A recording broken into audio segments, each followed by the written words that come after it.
Hello and welcome back to the KCC channel. I'm Rob, and today we're jumping into an epically long Tales from Tech Support story. This one comes to us from BamBam67 and is titled "The Boss Volunteers Our Company for Beta Testing." Let's jump right in. OP wrote a prequel and we'll start with that. It says, "I will try to tell the story as I know it from several coworkers who were there when these events occurred. The company was proud to have so many employees that had been working there for 10 plus years and more. This makes for a wide array of stories. Let me set up the situation and players. IT, former IT director who I replaced. Owner of the company. MP, Madame President, also owner's stepdaughter. HR, human resources director, who is best friends with Madam President, who later becomes GM and my supervisor. The owner had a small-sized beer distributorship and was looking to expand. He had hired a recent graduate from college who was helping at his house, cooking, cleaning, etc., but he also knew about computers. At the time, the company was primarily run via paper. He brought IT into the business and he quickly started to build a computer network and distribute new computers to the essential workers in the company. This was probably around the mid to late 90s. IT brought this small company into the modern age. They then started to explore ERP systems that were designed for beer and soda type distributors. They found one based back east and IT started to build the server required for this ERP system. He completes the server, tests it, and starts to do business with it, and all is good. He is promoted to IT director and is basically in charge of running the day-to-day business since he helped build it from scratch. Business is booming and they need to move to a bigger warehouse. IT leads the charge into the new building, helps design the network, electrical, and more. The owner basically lets him take control of all aspects of the company. They hum along and business is great at the new facility. Then it happens. Owner decides since the company is in such good shape and good hands, it's time for him to retire. He chooses his stepdaughter, who has worked in several positions at the company for about 4 years, as the new president of the company. If you have read my stories, she is MP, Madam President. The transition was quick, and before most of the employees realized, owner is gone and now Madam President is in charge. I can't tell you how many times I've sat and listened to employees who talked about the good times when owner was still in charge. A week after owner left, the general manager retired. This left a huge hole in the company. Some said that as soon as the GM knew about MP taking over, he packed his bags because he did not want her leadership over him. MP had a decision to make. Does she hire from outside the company or does she promote someone from within? A big decision to say the least after your first week as president of the company. MP and HR were constantly having meetings and lunch together as the question of who would be the new GM loomed. IT tried several times to schedule meetings with MP and lay out his case for the position, and when he finally did get to talk to her one-on-one, she praised him for being the architect of their computer network, ERP, and all things technical, but asked if he would stay in that role. He would be more valuable to the company as IT. MP told him she was considering hiring from outside the company, someone who had experience as a GM. IT conceded to her decision, went back to his office defeated, 12 plus years of building, and he had hit his ceiling. A week later, there is an email announcement for an all-company gathering in the hospitality room. There is a fully catered lunch, drinks, and dessert. At the meeting, MP gives a speech on the state of the company and its bright future. She announces the person who will help get the company there as the new GM, HR. HR will immediately take the role of GM, so she chose her best friend in charge of HR to become the new GM and eventually my direct supervisor. IT is completely enraged, stands up and leaves the party. If there was bad blood between them before, it's now an all-out war. IT drags his feet on helping with anything MP or GM are working on or trying to learn. He sends reports to owner telling him what a terrible job she is doing. Owner, who now lives out of state, suddenly starts making surprise visits to check in and help MP with the business. When IT is included in meetings, he shoots any ideas MP and GM have down. MP and GM give up trying to talk to IT and exclude him from meetings, conference calls, etc., since he's being difficult. This goes on for several months. IT is now getting belligerent and having yelling matches with GM in the hallways. The final straw is the morning MP walks into IT's office. "Good morning, IT. I was hoping you could print out the daily productivity report for me." It's gonna take me a few minutes. I'm busy with a few other things. Too busy to send the report to the printer?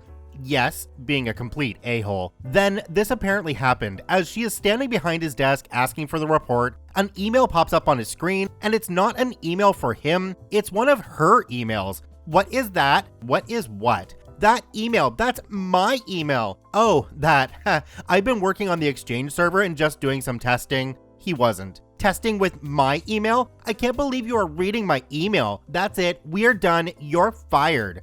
The story from that point gets dicey at best. There's a shouting match between them, and he finally storms out with some last choice words for MP. Fast forward 6 months, I'm interviewed for the IT job with MP. We get along fine, and she's ready to hire me on the spot. She tells me vaguely the trouble she had before, and says if GM approves, she hopes I can come in and redeem the IT department. My interview with GM went like this. I show up early to the facility for our meeting. If I'm on time, I'm late. 8 a.m. is my interview time. I'm there at 7:50 a.m. I fill out some paperwork and wait in the waiting room. I'm also still working a contract job that is an hour-and-a-half drive away that I still need to go to. I wait and I wait. It's now 8:30. I ask if someone is coming to speak with me. They say, yes, please wait. At 9 a.m., I'm still waiting. I ask again, and they assure me someone is coming. At 9:15, HR comes and pulls me into a side conference room. Hi, I'm HR. Have you been waiting long? Well, actually, I've been here since 8 a.m., and I still have an hour-and-a-half drive to get to my current job. Oh, I'm terribly sorry. I just found out you were here. I'm supposed to be meeting with GM. Is she going to be here? She should be. I just got a text saying she's on her way. Okay, I know what you're thinking. Red flags all over the place, but I was blinded by the promise of steady employment and benefits to see what was happening. So you were here for the IT position? I don't know much about IT, so we'll have to wait for GM. In the meantime, are there any questions you have for me? Sure. How long have you worked for the company? You like it? I've been here almost a year. It's a great place to work. It's literally like family around here. What do you mean? MP's stepbrother works in our POS department, her daughter is in marketing, her younger brother is one of our sales reps, and I'm MP's aunt. Oh, and my husband is the company lawyer, legal. Wow. There's GM now, peering out the window. Let me go talk to her and tell her where you are. Thank you. I look at my watch. It's now 9:35. I told my supervisor that I'd be there no later than 11 a.m. I'm beyond that now. I hate being late. I wait in the room for another 10 minutes until GM comes in. I'm sorry to keep you waiting. I just found out about the interview. Not a huge problem, but I still have work today, and now with traffic, it's probably a 2-hour drive. Oh, well, if you need to go, I totally understand, and we can reschedule. No, really, I'd rather not. Since we are both here, and if you are ready, let's do the interview. I'll make it fast. We have our interview. I tell her my IT journey. Yes, I have more stories. I never intended to have a career in IT. She tells me about the company, and we wrap things up, and I leave. The next day, I get a call from HR offering me the job, plus doing graphic design as part of my IT duties. Oh man, that's another story of why. Yes, sure, I know Photoshop. We have to negotiate salary because what they offered me was extremely low. We finally agree on a starting salary with the promise of a raise 6 months in. Note, never agree to any salary and/or promises of increase unless it's documented. 6 months into the job, there was no review and no mention of a raise, and HR can't recall agreeing to that. That's on me, my mistake for assuming they had my best interest at heart. Anyway, I'm hired, and on my first day they show me around. The IT office and server room combined is as big as a walk-in closet, but my desk is upstairs in the sign-making shop. I'm looking through binders the previous IT guy had, and first thing I discover is a list of passwords. Not vendor passwords, username and passwords for the entire company. I call GM. Hey GM, did you know IT had a list of everyone's password in the company? Oh, yes, it was convenient when we forgot our password, IT would tell us. Okay, admins out there, we all know this is a no-no. What else was wrong here? No inventory list of computers, no admin password list or instructions for the servers, no contact list for vendors. The list went on and on. It took me months to track down all the info, starting with making everyone change their passwords and keeping it to themselves. About 6 months into the job, a strange email is sent to the entire company. It was from an internal account that was disabled and was a bizarre rant about MP's uncle, the company lawyer, legal, and how he was horrible and had a strange odor. What? This is weird. I checked the account it was sent from. The mailbox was activated, email sent, and then disabled again. I start looking through accounts, making sure things are secure, but it's a mystery. I talk to GM and she doesn't seem concerned, and I'm scrambling just to keep my head above water with several IT issues around the office. A week later, with my hands deep in the guts of a desktop repair, another email appears from a different disabled account, but with the same kind of message about how horrible and rank legal is, and then signed from IT and my name. What the hell? I didn't send this. I called the IT support group we had at the time. They were helping me support the servers and Exchange, and I have them trace the IP of the email origin. GM calls the police, and I give a statement and info on what we find. They follow up and trace it to the former IT's house. He had built a backdoor, enabling this account and sending malicious emails targeting legal and signing it from IT, me. When the police told MP about the situation, she wanted to press charges, and they raided his house and arrested him. We could not prove that he had caused us financial hardship, more than X amount of dollars, and thus they couldn't prosecute him with more than a slap on the wrist and a year probation. One of our front desk workers suddenly stopped showing up for work in the middle of all this, and I heard later, about a year later, she was interviewed by the police because there was an email between former IT and her discussing the email messages and their plan to get me fired so she could take on the role of IT. What the hell is wrong with people? Anyway, I did my best to rebuild the IT security, infrastructure, documentation, and trust, but I never seemed to develop trust between myself and MP. I was usually left out of any planning meetings, ignored at monthly meetings with her executive team, and overall treated as just some IT guy. And this all leads to her decision to put the company at the top of the list for an unproven delivery system and telling me at the last minute. Okay, now with the prequel out of the way, we can jump into part 1 of The Boss Volunteers Our Company for Beta Testing. Rewind 4 years. I'm the lone IT guy working for a beer distributor. Our truck drivers are still using paper invoices and handheld Motorola scanners to deliver beer and collect payment. This is the most important part of being a distributor. You don't get paid until you deliver. I've been advocating to use our ERP provider's delivery app via iPhone for over a year, but it was always too expensive for the budget. It's a late Thursday afternoon and I'm walking down the hallway and see our Madam President. Hello, Madam President, haven't seen you lately. Traveling again?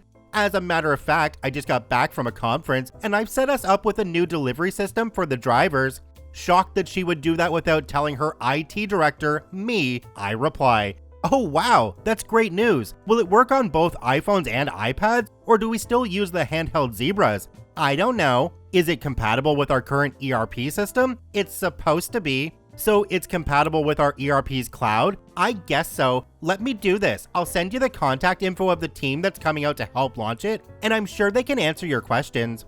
That sounds good. I just want to make sure everything is compatible before we switch over to anything. I'll try to find that for you as soon as possible, but you might want to be here when they deploy the new system.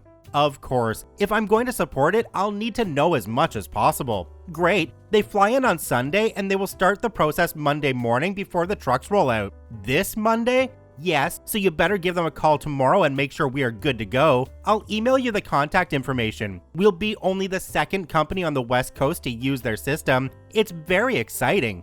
We are the second? How did the first one go? Okay, I guess for a beta launch, at least that's what they said. Beta? You mean we are a beta test? Yeah, isn't it great? We'll be the first ones in our area to use it. In stunned shock and silence. Have you ever been so shocked by a situation that you were just at a loss for words? That was me in that moment as MP walked away. How did this all play out? Well, let's go to part 2. Investigation. I walk away from my conversation with Madam President of the company and feeling shell-shocked. I'm near our operation manager's office and poke my head in. He's sitting at his computer looking a bit stressed. He is also the truck driver supervisor. Hey TDS, got a second? Sure, what's up? I was wondering what you know about the new delivery system. I just found out about it a couple minutes ago. Oh, that. Yeah, she told me earlier this week. I guess she's been advocating for it for over a month. She said you'd be there to help the contractors for implementation. She's been planning this for over a month? Yeah, there a problem? There probably will be. Who else knows about this? I had a meeting with Madam President and General Manager, who is my direct supervisor, on Monday. They also brought in a couple of the front office gals since they deal with the drivers daily. Wow, this is a new low, even for them. And they talked about me in that meeting? Yes, several times. I'm sorry. I thought you knew about this.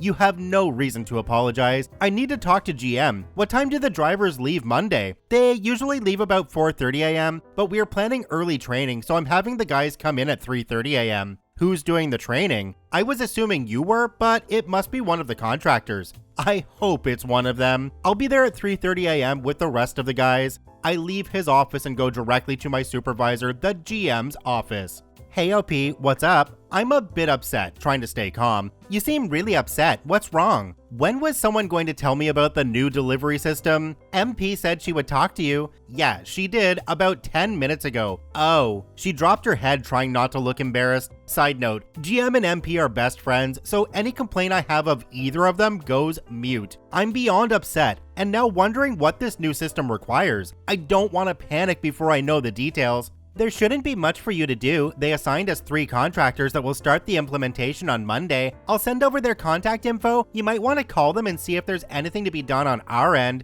She said it so calmly and matter of fact, like there was nothing to worry about. Okay, please send that to me, but I have some questions. Maybe you know the answers. I'll try. What devices are the drivers using? iPhones? iPads? No, I think the boxes for the devices came on Tuesday. They're in the POS area. What are they? Motorola handheld zebra scanners, I think? Am I supposed to configure them? I don't know. I'm assuming there's 25 plus devices, so we have 1 or 2 extra. No, just 24 since that's how many drivers there are. What do we do if one breaks? They better not break them. They cost $800 a piece. Well, it's not like we're going to deploy all 24 on Monday, right? Gives us a chance to order a couple extra. There was an awkward silence from GM. Her eyes somewhat glazed over for a second, not wanting to answer. They said it's pretty much all or nothing, so we decided to pull the trigger.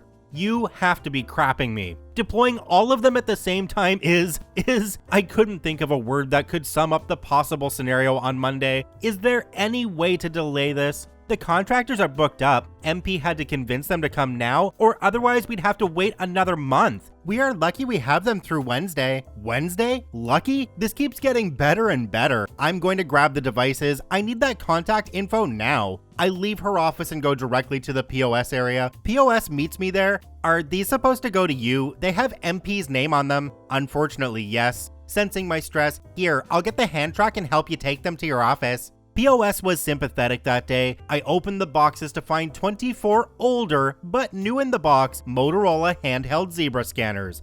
That brings part 2 to a close, and part 3 will dive into devices, configuration, setup, and contractors. Part 3. So if you're still following my story, thank you. If you think I should have quit, you're not totally wrong, but I also had many reasons to stay. While management was lacking, most of the time they left me alone to maintain and enhance our network, devices, etc. As an employee, we would constantly receive free beer and other adult beverages. I also got to work in the same room with one of my best friends.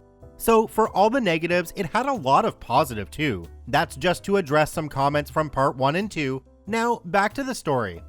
Part 3, don't panic. Thursday afternoon, I sit and survey the several open boxes of handheld devices and mobile printers. They came with all the accessories except for one important one, mobile chargers. From experience, we found that the devices would last on a charge for about 7 to 8 hours. Our trucks would be on the road, in and out of stores, for about 8 to 10 hours a day. So I had 24 devices that all need mobile chargers. I quickly jump on Amazon looking for the correct mobile charger. I find a place that's selling with 8 left, add to cart, find another selling 3, add to cart, find another 10, so 21 total on Amazon. I order all and pay extra for overnight delivery. I called down to the driver's room and discovered they have half a dozen mobile chargers in a box. Oh, we are covered. I checked the mobile printers. They each came with a small roll of printer tape. This is going to last maybe 2 or 3 stops and be gone. That's if this system works at all. I jump back on Amazon but can't find the right type of printer tape. There's a website posted inside the printer box saying we can buy more online. I go to the website, order 4 cases of printer tape, and go to pay. There's no overnight option. Tuesday is the best they can do to deliver. I have no choice. Tuesday it is. Time to make a phone call to the lead contractor. Hello, this is Lead Contractor. Hi LC, this is OP. You're doing our implementation on Monday? Oh, I'm glad you finally reached out to me. I would have done it sooner, but I just found out about the implementation today. Well, I'm glad you called. Let me get your info and we'll talk in the morning. I'm on the East Coast and it's already 8 p.m. here. We can definitely talk tomorrow, but I just have a few questions. Okay, sure. I'm assuming your system is compatible with our ERP? Yes, it should be. You're using the sales program and that's compatible. This shouldn't be any different. Is there any way we can do a slow rollout, just 2 or 3 drivers first? Unfortunately, once we flip the switch, all invoicing for delivery will go through the new service and devices. And you think this will be ready for us by early Monday morning? As long as you went through the checklist, it should be pretty smooth. Checklist? Yeah, I sent a checklist to MP a few weeks ago. You didn't get it? Like I said, I just found out about it literally less than an hour ago. Oh, then I should probably send you one. I'll have to break out my laptop and send it to you. It will take me a few minutes. If you want to arrange for someone from your ERP provider to meet with you tomorrow, the checklist is a bit long, and with their help, you can probably get things ready in time. Unfortunately, they're closed now too, since they are in your time zone. I'll call them first thing in the morning and arrange a meeting. Your checklist will help. Please send that over as soon as possible. Will do, and we'll talk tomorrow. Oh, wait, what about the handheld devices? Do they need a special configuration? Yes, but you can't do anything to them until each driver is set up with his own unique ID. Is that like the sales ID? I would assume so. I haven't worked with your ERP before, but I'm sure they have a way to do it. I'm sure they do. Okay, please send that checklist to me and I'll start getting things done. Oh, yeah, if you can, reply to my email and send me your list of stores the drivers deliver to. I want to make sure we have all the stores covered. We had trouble last install with a few stores not communicating with our handheld devices. My mind racing a mile a minute. Okay, I'll get those to you right away.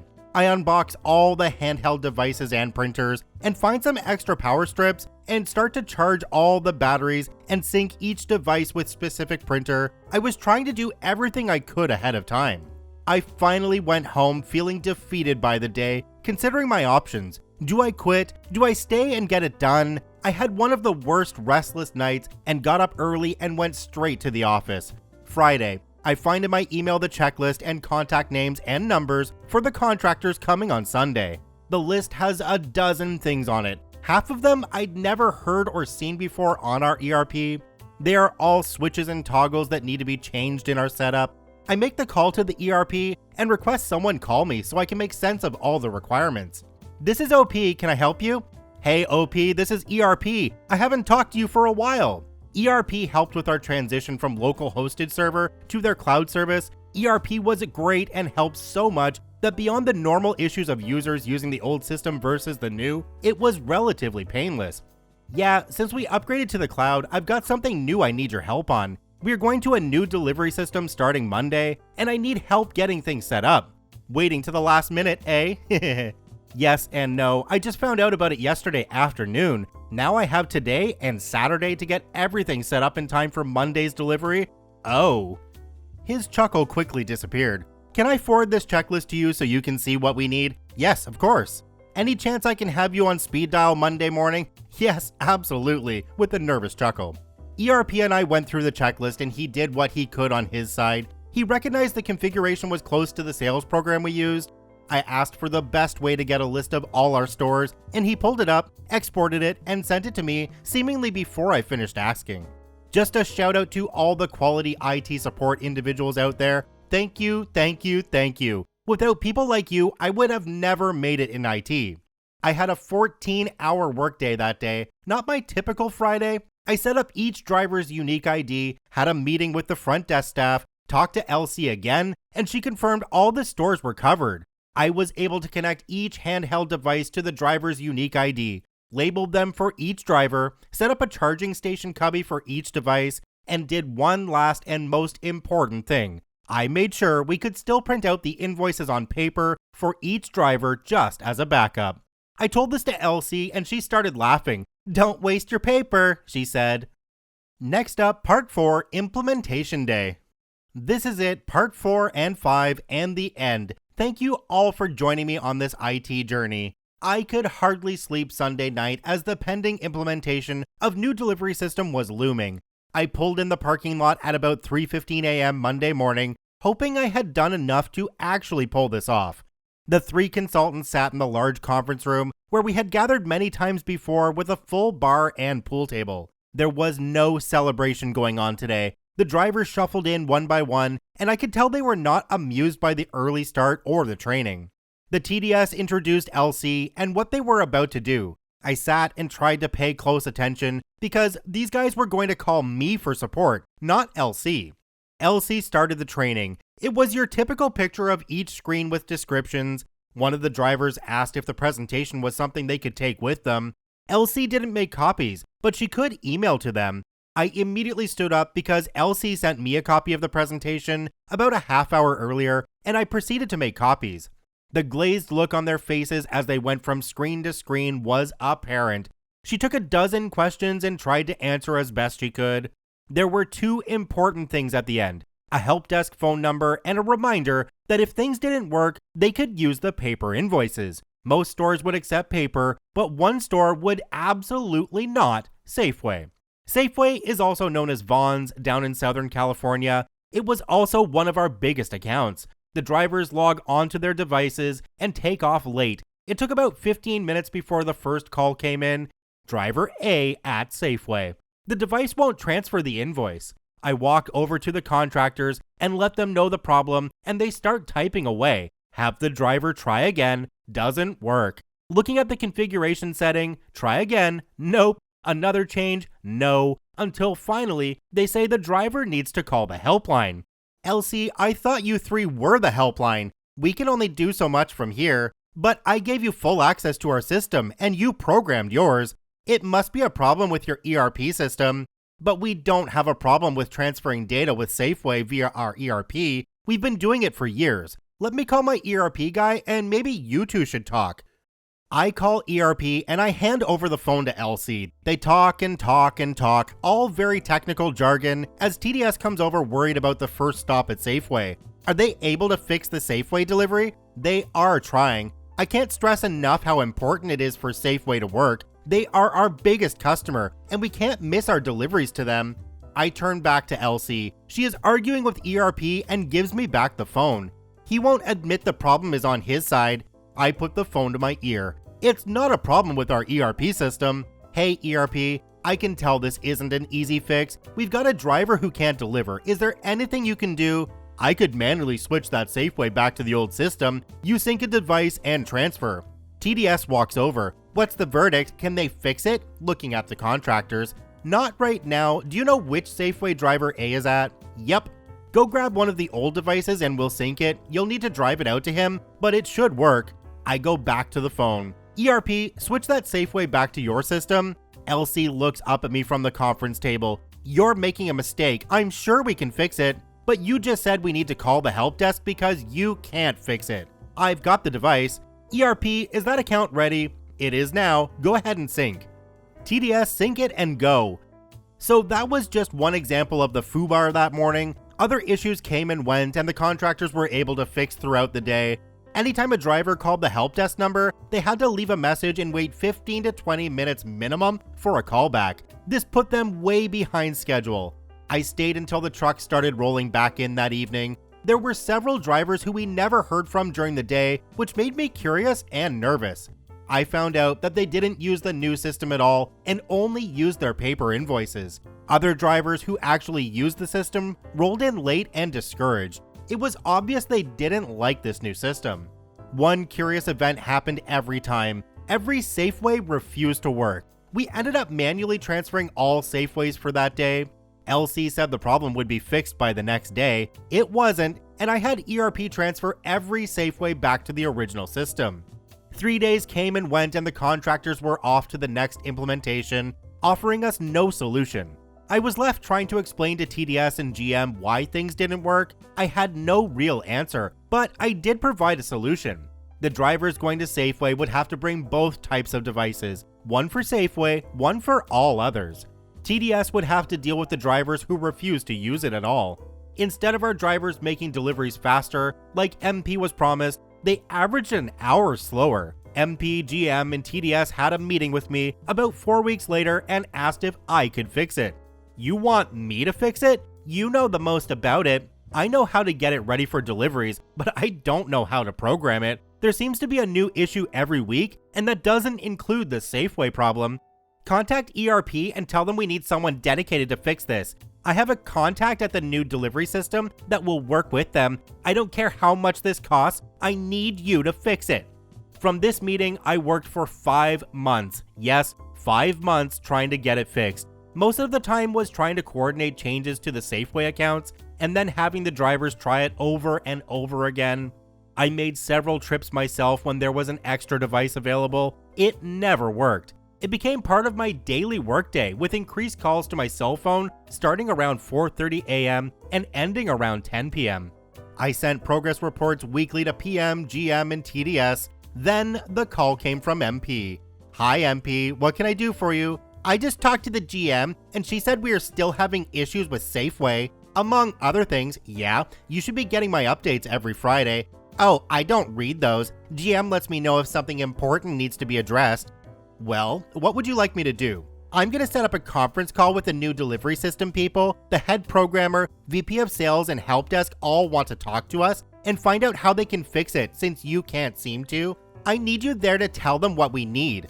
Trying to stay calm, I'll be there, but if they can't fix it, I recommend we drop it altogether and go back to what we had. Let's just see what they say on the call. The finale of this story, the call. I actually had a nice weekend and didn't stress about the call. I had made a spreadsheet detailing all of our issues since day one. My case was strong to go back to what we had and hopefully convince GM and MP to go with a full-blown ERP delivery that they wouldn't do because it was too expensive. This new system was costing us money hand over fist. Extra fuel costs, overtime, constant issues, slow help desk response time was costing us time, money, and sanity. Monday arrived and I'm sitting at my desk when the calendar reminder popped up. High noon conference call. I grabbed my notes and headed to MP's office. I thought I'd be the first one there, but apparently there was a pre-call meeting that, again, I was not invited to. MP, GM, and TDS were talking with the door open, and TDS is begging to switch back. MP wants to give them one more chance, and then I walk in. Cue the good, the bad, and the ugly music in the background. The office went quiet. MP gave me a glare like I just ran over a puppy. GM wouldn't look at me at all, and poor TDS was just happy to see someone who agrees with him. We had an awkward silence for a second until one of the front office ladies walked in after me. She also had a list of issues she had seen firsthand with the drivers. Everyone ready? Looking at me. Let's do it. MP makes the call and we wait until everyone is on. We make all the customary introductions. On the line is the delivery sales VP, senior programmer, lead help desk, and finally the vendor president. So we called this meeting to see what problems you're having and how to fix them. I've noticed the call volume has dropped significantly over the last month. That's because our drivers can't get a call back from the help desk. They will wait around, but most of the time will bypass your system and go back to the paper invoices. According to my records, we have an average of 8-minute callbacks. Is that for all calls or just us? That's for all calls. Well, according to our drivers, it's a lot longer than 8 minutes. I've made calls on their behalf and would wait 30 to 40 minutes at times. Defensively, do you have a ticket number when that happened? It was ticket 15479. The device wouldn't sync and I waited for the callback while he did another delivery. That ticket was almost a month ago. We've streamlined since then. Not to try to change the subject, but our biggest issue is our problems with Safeway. What type of problems? Well, we've never been able to transfer our invoice with Safeway using your system. I didn't realize how such a simple statement could cause such a stir. We can hear muffled discussion over the phone as I look up to TDS, who approved of my get straight to the heart of the problem approach. Question: did you send in a complete list of your stores to us before the launch? Yes, I can send you the list if you like. I'd like to see that. I used my iPhone to forward the same list I sent to LC. I had a dedicated folder for all communications with them. It's on its way. I got it. Let me look up Safeway. There was more muffled discussion on their end and then came back. Doesn't Safeway also go under another name? Yeah, the parent company is Vaughn's down in Southern California. Oh, sounded a bit surprised. Hold on a second. The phone went quiet. They muted their side and we all looked at each other in wonder. MP sat back in her chair, as if finally realizing the frustrations we've had since implementation day. We heard an audible click as the mute was taken off. So we've been working on the Vaughn's account for some time. I'm assuming they are on the same system as Safeway? I would assume so. What kind of problems are you having? We can't seem to transfer invoices to their system. They have their own proprietary software, and they won't let us explore into the code. We've got a couple of people dedicated to that issue, and the current status is they will be ready to test it in 2 months. 2 months? That is unacceptable. We were told this would work for all our accounts. We better switch back ASAP. I'm very sorry, MP. We'll fix it as fast as we can. MP looks directly at me and says, switch it back to our old system now. I didn't say another word. I didn't have to. I calmly stood up, most likely with a grin the Grinch would be envious of, and walked out of the office as the real discussion about how much money we have paid and how much we have lost faded in the background as I floated back to my desk. The weight had been lifted. The best call I had was to our ERP, switching everything back to how it was before. A month later, I got a call from our ERP who said that they could offer us a full delivery system with our next upgrade, and we could utilize the devices that we were stuck with. That's right, we couldn't get our money back for devices we couldn't use anymore. We launched it a month later after doing extensive testing and had our techiest driver out with it. Everything worked, and by the end of the week, the other guys were asking to be switched over. Within 3 weeks, all the drivers were delivering faster than ever before. Trucks came back early. A year later, we switched to iPhones. When I left the company, everything was purring along. Doing it the right way makes all the difference. Looking back to part 1, I should have put my foot down and made them delay a month. The problem would have been found, most likely, and all this would have been avoided. I hardly talked with the MP after this debacle, and she never put me or the company in that position again. She did approve of the ERP delivery system, especially seeing how much time and money it would save us. Did I get a cut of that? Hell no. Did I get a raise? Nope. But I think I finally won the respect from MP and GM. They never questioned any concern I had after that and made sure anything new we did was thoroughly vetted before it was launched. I left a couple years later, moving out of state. For all the hassle these experiences were, they make for great stories. I hope you enjoyed my trials and tribulations. The more I read this sub, the more memories pop up. I'll post again soon. Some short and possibly some more longer stories. Those repressed ones I tried to forget. Thank you for all the support. Until next time, don't forget to turn it off and on again. Well, OP, I think that train was going to wreck regardless of whether you put your foot down or not. Sometimes you just need to let things run their course and let people suffer their own decisions. Links to all 4 parts of the story can be found in the description down below. Thanks for listening. Have a great day. Bye-bye.